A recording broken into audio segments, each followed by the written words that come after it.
Hoje nós temos a visita aqui do nosso amigo Cláudio, de São Paulo, São Caetano, está nos visitando. Ele já deu um depoimento bonito aí no Eugênio, né, no programa, um depoimento forte, bonito, e agora está nos visitando aqui na rádio. Vamos aproveitar a presença dele e deixar ele também falar um pouco aqui. Vamos lá, seu Cláudio, pode se apresentar e falar alguma coisa. Eu sou Cláudio Lozano, né? Eu sou de São Caetano, São Paulo. Conheci a obra aproximadamente há 3 meses atrás. E conheci essa obra através do Dr. Jaime Bruni, né? E por ele que eu consegui chegar até aqui. Eu era, na verdade, uma pessoa que já conhecia o Jaime, mas pela parte terapêutica que ele fazia de produtos naturais, né? E eu procurando uma outra coisa de que eu queria saber, e acabei vendo uma das apresentações dele com a Palavra Viva de Deus. Só que um livro grande, que é esse aqui, né? E o livro me chamou a atenção. Eu ouvi as palavras, né? Caíram no meu coração. Falei, mas eu quero ver. Quero ver.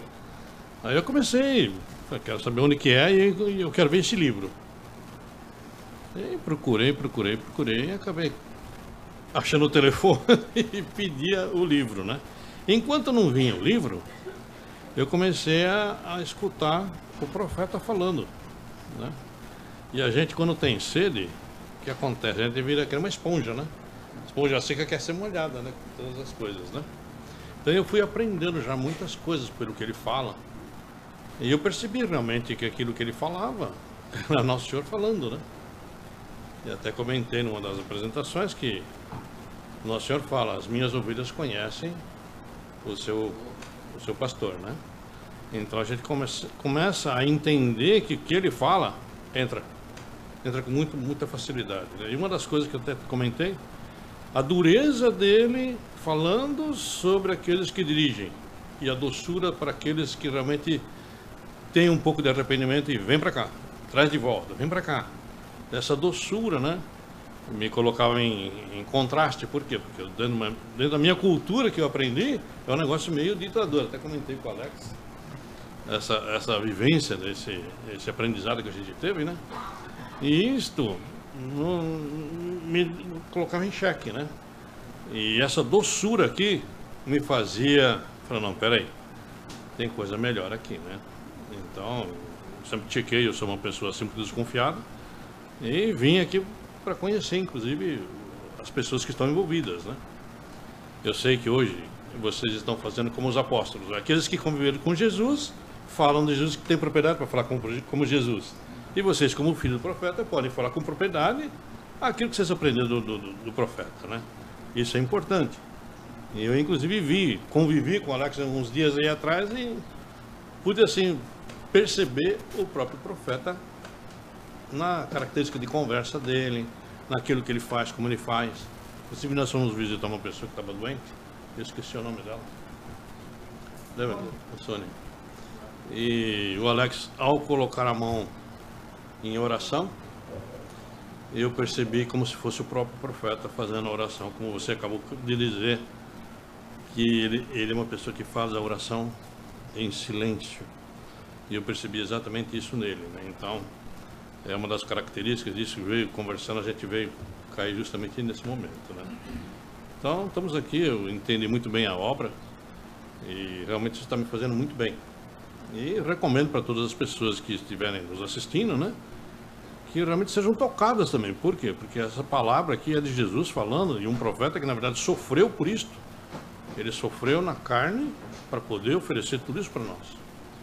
Porque é como vocês falaram, não tem só sem sofrimento. Isso aqui foi feito com sofrimento, muito sofrimento, né? Então a gente sabe que um pai sofre até para cuidar de uma criança, né? Então a gente imagina o quanto ele sofreu com a família e mais o objetivo que era atender Nosso Senhor, né? Os pedidos do Nosso Senhor. Então essa é uma obra que realmente tem que ser pesada quando você avaliar.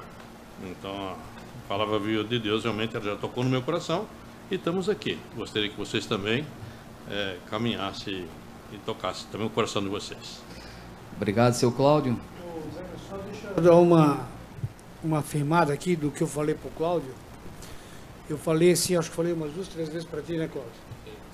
que a gente amadureceu, a gente aprendeu muita coisa aqui na obra e através do profeta mesmo.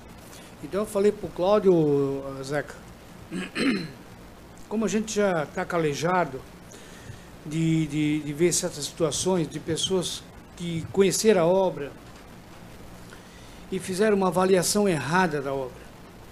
Elas avaliaram a obra pelas pessoas que integram a obra, entendeu? Foi onde eu falei para ti. Não dá muita ênfase para algumas pessoas da obra, não é todas. Tem muita gente boa que quer realmente mostrar a verdade, quer trazer para a verdade.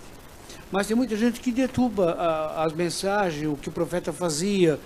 Então, para não julgar a obra pelas pessoas, é que eu te orientei e oriento a todos que venham conhecer a obra ou que estão participando da obra, não avalie pelas pessoas. Nós mesmo aqui, filhos, família, eu já falei para vocês, o Zeca já falou, nós aqui, às vezes as pessoas põem um parâmetro de 100% como se a gente não errasse, a gente erra muito. Os filhos erram, os netos erram mais ainda, porque estão naquela juventude, naquela euforia de juventude. E algumas pessoas também erram. Então assim, seria covardia julgar a obra pelas pessoas que aqui erram. A obra ela é perfeita, Deus é perfeito. Deus escolheu um homem bom, um homem ideal, e ele lapidou esse homem. Esse homem não caiu, como eu falei no começo, não caiu de paraquedas. Ele foi orientado, foi ensinado, foi evangelizado pelo próprio Nosso Senhor. Então é isso que tem que ver, é isso que eu estava falando para o Cláudio, e é isso que eu deixo como recado para todos aí. É importante a gente frisar muito isso aqui, Alex, que seu Cláudio, ali, o João Batista, o Eugênio que está presente aqui também, a Aline, o Lucas, né? Nós todos e todos vocês que nos acompanham através da internet. Como fala nessa mensagem que foi lida para mim comentar. Aqui Jesus fala, quem de vocês quer deixar de viver eternamente por causa das calúnias? Né? Às vezes a gente se sente um pouco caluniado, já quer abandonar. A calúnia vai vir sempre. Pedras vão vir sempre. Isso vai fazer a gente crescer cada vez mais. Depois aqui uma outra frase muito importante aqui, ó. Aprendam comigo, meus filhos, por tudo que eu ensinei. Não olhem só a vossa dor. Os vossos irmãos sem lar, sem comida e sem remédio estão vivendo no maior abandono neste mundo. Agora te pergunto, aguentarias ver tudo isto se fossem teus próprios filhos? Né? Porque Deus é pai de todos. Ele aguenta tudo isso e dá sempre espaço para as coisas acontecerem. Morrerias, né? Ele fala aqui. Mas eu vejo tudo e por enquanto nada posso fazer. Por quê? Porque tem que se cumprir aquilo que foi dito. Então Deus está esperando. Eu sempre me puni, né? Eu sempre, mas assim, de uma forma já aceitando agora. Mas o sofrimento do pai lá no hospital, né? Eu achei que não podia acontecer daquela forma. Ele podia ter feito diferente. Mas hoje a gente tem que ter a consciência que ele tinha que passar por aquilo ali. Se eu tenho, né, amor por ele até hoje, Deus não tem muito mais. E Deus permitiu porque tinha que acontecer daquela forma, né? Eu ficava me punindo o tempo todo, poxa, mas eu podia estar lá junto com o pai, né? Não precisava deixar sozinho. E por fim de tudo, o pai temia muito, muito, era solidão. E vamos dizer assim, morreu na solidão. Porque até no momento dele partir, o João Batista ficou lá, não estava no momento com ele. Porque Deus quis assim. Quem pode dizer que um anjo não veio ali buscar ele e ninguém podia ver? Né? Porque o João Batista diz que estava tudo certinho lá, o respirador, tudo certinho, quando ele chegou não tinha mais nada dos aparelhos. Quem tirou? Se ele estava quase imóvel. Então nós temos que ter essa fé que Deus faz o que tem que ser feito. Cabe a nós só obedecer. Porque se nós aceitamos que esse amado profeta era um enviado de Deus aqui na terra, né? Até hoje, mas estava ao nosso meio. Deus não ia abandonar, como está falando aqui, jamais abandono vocês. Tantos bens que ele fez para a humanidade, tantos bens que ele fez nessa obra, no último momento ele ia ser abandonado? Não, né? Então eu acredito hoje, com tantas mensagens que a gente vai lendo e vai abrindo a mente da gente, ele passou por tudo aquilo porque tinha que passar, ele não ficou abandonado, podem ter certeza. Simplesmente esse momento que o João Batista teve que sair da sala, foi para ir tomar água, foi no banheiro, tu foi, né? Foi na capela rezar, Então eu creio nisso, né? Um anjo desceu e veio buscar ele, ou o próprio Jesus, ou a própria Sagrada Família, né? Estava ali, vieram buscar ele e pronto. Então nós temos que acreditar nisso, né? Então hoje nós caminhamos de uma forma, como o seu Cláudio está falando, com mais propriedade para falar, que nós temos essa bagagem toda, né? No nosso caso aqui, a família, todos eles se conhecem por gente, já com o pai sendo chamado por Deus, então nós temos essa bagagem de 50 e poucos anos aí nas costas. A gente fala com propriedade, por quê? Porque nós temos essa fé verdadeira, acreditamos, aceitamos que Deus tem esse propósito para nós e pronto. Nós temos que levar isso em frente, né?